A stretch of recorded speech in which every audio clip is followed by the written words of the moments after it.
We are currently living in the massive information pool full of financial advice, where one can easily feel confused and overwhelmed. The internet can teach you finance, but it cannot know your finances. The dangerous part is not that the advice is fake or bad, but the dangerous part is that it might be true. True for someone richer, true for someone younger, true for someone with no debt, true for someone who can survive the risk, but not true for you.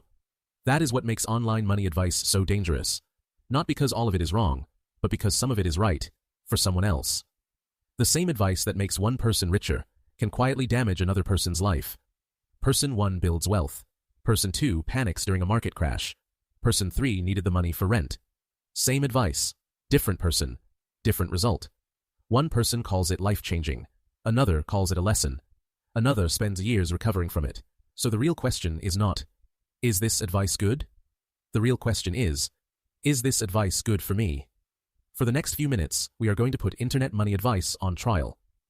Question 1. Does this fit my actual life? This is the question most viral finance advice avoids, because viral advice needs to sound universal. But personal finance is not universal. It is personal. Invest more may be great advice for someone with no debt and a 6-month emergency fund. It may be incomplete advice for someone with 28% credit card debt. It may be dangerous advice for someone who needs cash in 2 months. The words are the same. The lives are not. Investor education resources often connect investing decisions to time horizon, risk tolerance, fees, and goals. FINRA also warns that social media is public, but investing is personal. So before following any advice, ask, does this match my income? Does this match my debt? Does this match my emergency fund? Does this match my timeline? Does this match my tax situation? Does this match my emotional ability to handle risk? Does this match my actual goals? Because, buy the dip sounds easy, until the dip is your emergency fund. Use debt to build wealth sounds smart, until the payment is due during a layoff. Never keep cash sounds bold, until your car breaks down. Real estate is passive income sounds beautiful, until the tenant leaves, the roof leaks, and the mortgage still wants its money. Question 2. What does this cost, even if it works? This is the boring question, which is exactly why it matters.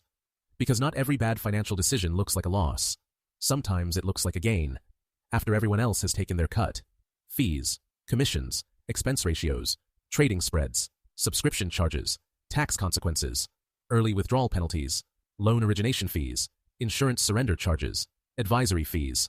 Some costs are obvious, some are buried in fine print, and some are hidden inside the recommendation itself. So ask, what are the upfront costs? What are the ongoing costs? What are the tax costs? What are the exit costs? What does the person recommending this earn? Is there a simpler, cheaper way to reach the same goal? Because in finance, small costs do not stay small. They compound. And when costs compound against you, your money may still grow. But your share of the growth quietly shrinks. The advice can be intelligent. The product can be legal. The strategy can even work. But if the costs are too high, you may be right in theory and poorer in practice.